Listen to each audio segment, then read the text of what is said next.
Today, we're not only going to show you how to play the board game Patchwork, but also offer strategy ideas, a review, and our impressions of this game, here on Legendary Tactics.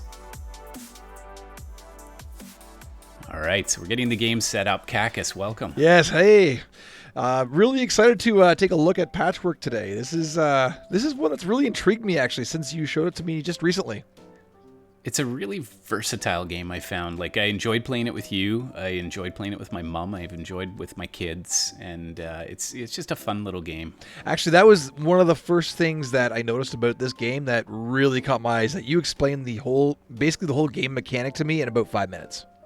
Yeah, it's pretty straightforward. So for our viewers who haven't seen the game yet, there's essentially patches around the outside. You need to select those. You can only choose the next 3 in line after that white token on the left there. And those are the 3 options available to you. And you need to construct a patchwork quilt. So yeah, pretty basically standard. it is kind of you're kind of focused on your own particular player board. You're not really that's kind of where all the action is happening, I suppose you'd say. That's right. And we are going to talk about some strategy later, because you also might want to deprive your opponent of particular patches they need to complete sections. Yeah, and that is actually one area I fell kind of short of. Being only my second game or third game in, I'm still learning the ropes, but I did reflect on that and realize I didn't play that as well as I could have. Yeah, and that's all right. This is still, we're just getting into the game. And so as soon as a patch is taken, you move the token to the spot where it was. And now the next 3 are available. And the currency in the game are those buttons. So you can see on the patch there's a button on there, and that's passive income. So as we play the game, that would be another strategy tip, is to increase your passive income as early in the game as possible. And this is one area that I think I get ahead of you in this game in particular. Getting that income roll, that train rolling, yeah. That's I always right. found it was hard. Found it hard at the beginning, in your beginning phases though of the game, to sort of being able to what you can afford. Affordability is kind of a paramount early on. That's right. You only start with 5 buttons, so some of them are even out of range cost-wise. Yeah, so that's something to consider, and sometimes ones you can afford aren't necessarily ones you want to have down early game. That's true, because if you buy a great big patch and it costs you all your money, and then you don't have any money to buy ones that would get you passive income, that can set you back as well. So sometimes it's better just to pass the other player, and whoever is farther back on the track gets to go next. And so if you pass the other player, you take as many squares as it takes to get past the other player. And also, if you pass a button, you would score passive income as well. So that's the other way to. So just when you're if you're taking a turn and you're passing that turn, and you have to go 1 square ahead of your opponent, you get 1 button or dollar for every square you move forward, right? That's right. Yeah, and then you'll stop 1 square ahead of your opponent. Right. So you can't play multiple turns. Like that's what that rule kind of fixes, right? Yeah. It always feels like a bit of a waste if you just take 2 or 3 squares and get 2 or 3 buttons. It really feels like a wasted move to me. I know, and that's what I definitely steered away from in this game, because I didn't want to have to do that. But on the other hand, sometimes you're looking at your 3 options thinking, I don't want any of these, or I can't afford one, and the other 2 aren't good, or you know what I mean. So it's always. It's a bit. The game's a bit cagey that way. That's right. The patch I just got was an awesome one. It was only 3 buttons, and it's 1 passive income, so it'll pay itself off after I pass 3 of those spots. And it was a great shape to fit down the side of my board. Yeah, you've actually gotten. Look at your board. You've got a lot of spaces already filled up on your board. That's right. Yeah, so you've got a double button here. So that's a really nice one. And actually, you found a nice little spot to tuck it in, because that's a bit of an awkward piece. Yeah. Some of them are. This is kind of like that. It's like a bit of a Tetris kind of feel to it, with all the odd shapes. Yeah. It brings in a lot of different games too. Like, I'm actually reminded quite a bit of Block's Duo. Okay. Yep. 100%. Yeah. It's a similar kind of vibe where you've got all these odd shapes you're trying to reconcile. Yeah, you've got a square. you've got a square to work with, and you need to fill as much of your space as possible. And so my goal, I've never actually completed a full tableau where every single square is covered, but my goal in this game is to try to get as close to that as possible. And if I can pull that off, that would be awesome. That is a real challenge. Nice. So the full square, eh? Yeah. And if anybody out there's done it, please, you get bragging rights. You can put your name in the comments. Let us know. Yeah, that's yes. right. Because that is pretty cool if you can do that. Because really, there's a lot of those little one-banger spaces empty, so you have to move faster than your opponent to get those little brown squares, which patches, are the individual pieces. Yep. That's right. And so that I would say is the next part of the strategy. Is like right now, the green player should be looking at whether they can get that brown square, or if they should hold back far enough to prevent their opponent from getting it. Right. So what kind of approach do you want on that one, right? Yeah, you really have to, like, it's simple math, but you have to take the time to math it out and figure where to go. So that's a big honker of a piece, but man, that's going to split your center of your board up quite a bit. Yes. Yeah. Oh, yeah. It definitely is going to divide, right? And so I actually recall like trying to figure out puzzling how to get this on to the maximum effect without splitting the board too much. So that was absolutely. one thing I was really kind of puzzling over. But one area I did want to ask you about is the whole idea of there is a bonus points you can get in this game. Absolutely. So you need a 7x7 square full up. The first person to get 7 vertically, 7 horizontally with no gaps in it gets that tile. And so is it is only that one? It's always a 7x7 tile. It doesn't. There's That's no right. like. There's no, differentiating. You have to create like, whatever, a 7x3 or. No, and that's actually an interesting idea, because I think this game could be expandable if you added different tiles, if you added different objectives throughout, maybe trying to land on a particular square, for instance, and then that idea of having different goals each game. Yeah, like I'm even wondering about like a color scheming idea as well, right? Like you have to put like 3 red color pieces together, or like have a secret quest card where it's kind have of like 3 the green pieces touching. Exactly, like a Mad King Ludwig idea, where you get that everyone gets their own secret objective. That's awesome. That's a really good idea. Just a thought, I guess, and maybe down the road expansions might go in that direction. Well, if Uwe Rosenberg is listening, he's an incredible designer, and maybe he'll take some of your ideas. There we go. Yeah, that's right. he's welcome to them if he wants. Oh yeah. That's right. There's no copyright. Yeah, and we'd be happy to play it and test drive it for him. Absolutely. Yeah, I really do enjoy this game. I think this game, like I was saying earlier, the speed with which you can learn it, but then the time it takes to master it, I think, is also the real kind of counterpoint. Right. Yes. So this game. So you Rosenberg also did Agricola, if I'm remembering correctly, and you've played that one a bit. Do you notice any similarities in design to it? Well, Agricola is like way more Euro heavy. Yeah. So it's like, would you be able to tell that this it's is the way same more designer? No, I don't think so, because this is a lot more abstract too, and Agricola is way more like worker placement. Yes. Yeah, this is very abstract. I do like that, like, say Wonders Duel is a little bit more, it's completely abstract. This at least attempts to weave in the theme of you're making a quilt. Sure. Yeah. And it's got, it's... They're pretty ugly quilts. That Well, it is a patchwork quilt, right? Like, come on now. It is. We're using up all the spare material, Flash. Right. And it's like a child is sewing buttons on randomly. I need 3 buttons right here. It's a beautiful work of art. Is a little bit pasted, but I like the length of the game as well, because I find with that looping track, it feels like you've got enough time to get developed, but man, you got to hurry and fill your board, because it's -2 per empty tile at the end of the game, and that can really be a killer. I know my first game, I ended up with like a score of negative something. It was awful. Yeah. But, yeah. I had the exact same experience there. I think mine was like a -15 or something, or 14. Yeah. It was ridiculously bad. Yeah. So I borrowed this from a friend, and in the box, I don't know if it was on purpose or not, but they conveniently left the scores that they had gotten. Conveniently, mid to high 30s. Yeah, like they had these really high scores. So likewise, if anyone out there, let us know what your scores tend to be in the game. If anyone's cracked 40, I'd be interested. Oh yeah, that'd be amazing. Yeah. That'd be pretty solid. And actually, there's one area where you were just talking about how being very mindful of the time. Your time is kind of pressing in on you in this game. You don't have a lot of it.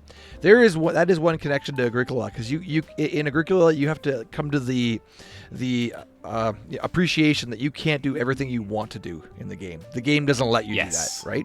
That's true. And so you have to sacrifice in some things in the game that you're just not going to be able to do. So I guess you could say there is a bit of an overlap there. Right. So in this one, you're either going to get really good income, or you're going to do really well on filling the board, or you're going to get that bonus tile by filling one concentrated section. Right. But it's hard to do, or those little patches. You'll be the one to win those. Oh. And just being, I guess, oh, no. just having the wherewithal that time is very fleeting in this game, as it is in Agricola. You don't have much time, so no, you can't waste any of it. And also, just we forgot to mention at the start of our game here that I'm the green player and you're the yellow player. So this is my board right here, and and so we're watching from my perspective, and then that board at the top is yours. That's right. Yeah. Yep. So if I can say, you're doing extremely well on your board, by the way, Flash. It's not bad. I'm filling the holes. Yes. You're getting ever closer to that goal of the complete board. Well, let me tell you, there's a few times in this where I was just praying that you wouldn't take the tile that I needed, because there were a couple times where there was the perfect shape for me, and you could have actually really hosed me if you'd taken the one I needed. And that brings us to, we sort of touched on it earlier, but I mean, the idea of being very mindful of your opponent's board is... Yes. I think it's actually critical in this game, and I think it's how I lost, because like you just said, right? If I had taken tiles that maybe didn't benefit me as much but damaged you. That's right. Like that one right there is a great fit for me, right? Like it just fills that zone nicely. It's 3 cost. And also for those people watching too, there are 2 costs involved in getting a tile, and that's the number of buttons it costs, but it also costs time units. So, and a time unit is how the pieces are moving forward. So, that last one was 3 buttons and 3 time squares. So each of the pieces I find is a balance of those 3 elements of like, what shape is it? How big is it? How much time does it cost you, and how many buttons? So I think there's actually a little bit more here going on than you might think at first blush. Yeah. And while we're speaking about spending buttons, maybe our viewers could just spend a button here and right. give our video a like there, and maybe give us our channel a button and subscribe there. Push the button. Push the subscribe button. That's right. Yeah. So sorry, I had to work it in. Right. Yeah, for sure. Only if we've earned it, though. Of course. I expect nothing less. So that is a super awkward piece, and look at that placement. That is gorgeous. Oh, well done. And it only costs 1 little time unit. That's well done. Or is that 3? Flash. Sorry, my screen's a bit blurry. Yeah. Same here, but it looks like 3. Yeah. So you still have 2 there now to cover up, though. That's going to be a bit of a trick to. That's right. I think that might be the piece that I really needed, because there's only 1 of those, and there it is. Oh, there it is. Nice. Yeah, to keep it going. Now, also remember that because my piece is farther back than yours, I get to keep going until I catch up to you. If I land on you, I still get to go. So you have to be the farther back piece. So and speaking of strategy, I think that is another that was one I tried to use a little bit of, but maybe not as effectively as I could have. Right. The idea of maximizing your length of turn. Yes. So trying to get a few more, maybe an extra player or 2, an extra piece or 2 on your board. Right. And you'll notice I didn't go for the 2-banger that I needed there. Instead, I went for the extra button. Yeah, and I noticed that. So. Yeah, was that just to like get some more space in there, or to try and get your 7x7? I don't remember what I was thinking at the time. It might have been either a bad play, or I might have been trying to set you up to not have a good option here, because there's one that costs 10 buttons, and you've got 5 right now. And I love, actually, this tabletop sim is really good. Like when you dump your money in the tray and it counts it for you. Oh, I know how it is very scripted. Yeah. I really like that. So the scripting and actually, you know, I've been noticing that with just a little aside on Tabletop Simulator for Steam. If you don't have it, it is a really cool program to have for any board gaming you want to do. The games coming out now are so scripted. So just really impressed lately with the ones I've been trying out, and the level of scripting that Nate and I played Duel the other day, and it was just super scripted. Wonders Duel. Yeah, it like did all the accounting at the end. I know. You're making me jealous here. I love that game. It's so fun. And actually, well, it's another great heads up 2-player game. Which of the two do you think is better, this one or Seven Wonders Duel? I think this one is a little easier to learn, but Seven Wonders I think has more depth. Right. How about yourself?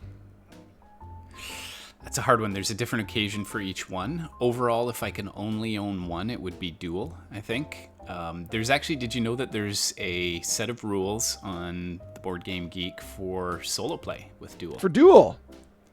Yeah, it sort of scripts what there will be. You flip up a card for the AI. It's almost like you play against like a dummy player where it flips up and it says, if there's a red card, take that first. If there's a blue card, take that next. So you use like a dummy hand basically, right? Yeah. Yeah, so it sort of guides and controls the thought process of the AI. So, yeah, I mean, it's probably not overly bright, but I don't know. Do you think this one is adaptable to solo play? That's another interesting concept. I'm sure you could do somehow where you basically take like the most expensive tile and you place it on the AI board, right?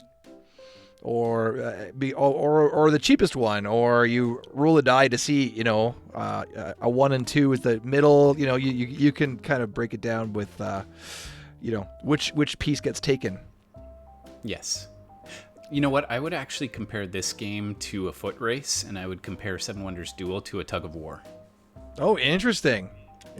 Because this one, it feels like you're racing around the track, you're racing to get pieces, you're racing to increase your money, but you do it in 2 separate locations, whereas you've literally got the military track, which goes back and forth, and you can see your opponent, pulling ahead, or you can see them if they're getting more resources, and you actually have to pay them in Seven Wonders Duel, if I'm not mistaken. To use resources that they have. Yes, you have to pay more for resources that right. you need, that they have. Yes. That's right. Whereas in this, there would never be... you wouldn't have to pay more for one because another player has a monopoly on that particular No, but I guess if you do get rewarded if you're lagging behind. I guess there's kind of a little bit of a catch-up because of that way, yeah, in a different kind of way. Yeah.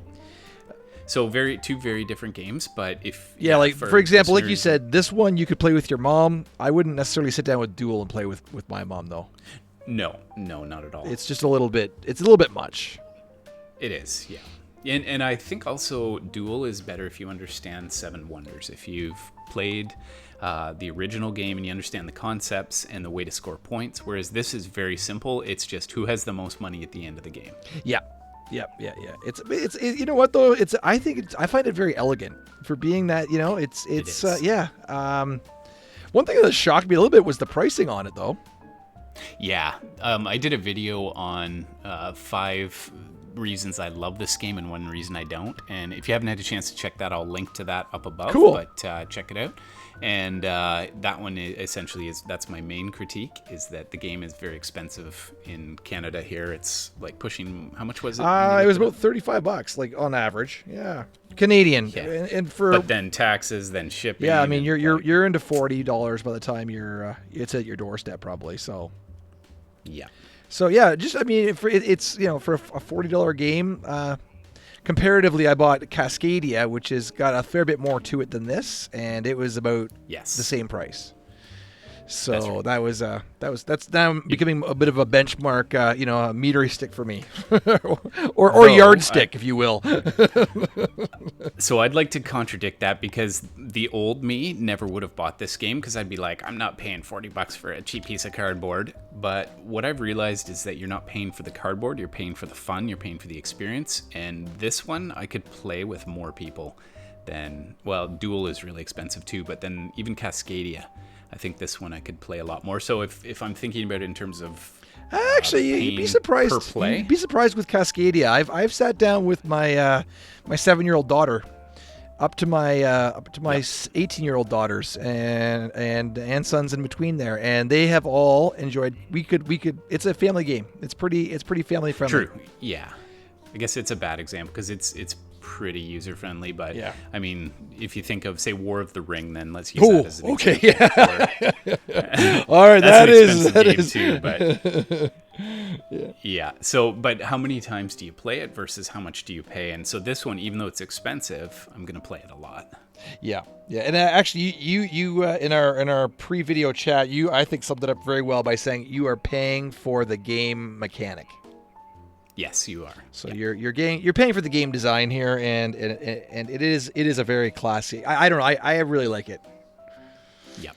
Oh, you're racing to the finish line there. Look at you getting that brown token. Oh yeah, man. But it's almost a staircase. It's a little bit of a too little, too late situation here for me, I think.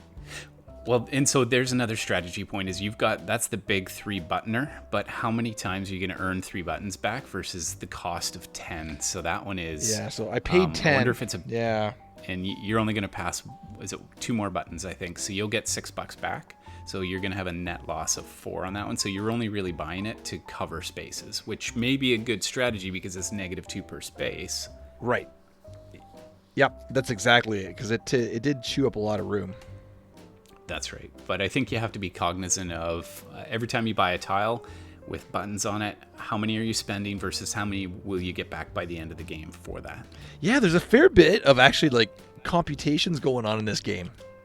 That's right. Because it's not even just your purchase. It's what you're, especially early to mid, I'd say, it's what you're purchasing or moving, where you're moving the tile to bugger your neighbor kind of thing. That's right. Yeah. And so you can see here, I've almost got the 7x7, but I'm just not quite there yet. Yeah, just on the edge. Yeah, can't quite do it. So I'm feeling at this stage like you're gonna pull that one out. The 7x7. Okay, yeah. Yeah, no one's claimed it yet, and it's almost the end of the game. So. I know. Oh, how are you feeling with your full board completion though? That's what I want to know. I got a lot of squares to fill if I'm going to get that done before we hit the end of the row there. Yeah. Well, let me ask you, because I haven't played with family at Patchwork with Family. So what was your mom's reaction, for example? Loved it. Yeah, she thought it was a great game, and I think part of that is the theme because she's in her 70s, so she enjoys games that are themed in a way that are nostalgic. Yep, and things that maybe pursuits she'd be interested in. That's right, and I worried that theme might turn off my kids because that's definitely not something they're into. I mean, it's not sports, and it's It's not fast paced, and then it's not fast paced. Yeah, like what do you mean? I make a blanket? Really? Like they want to like kill some goblins or something, right? But they actually really enjoyed it too, and I think because it's Tetris-y, so it feels gamey. Like it's there's something to be said for like because it just reminds me of a game like Viticulture. Oh, in what way? Well, just thematically again, right? Where you look at, you're like, really, I'm making wine. Like this whole game is about making wine. Yes. And this kind of carries that same kind of perspective where it's like, really, we're putting together a quilt.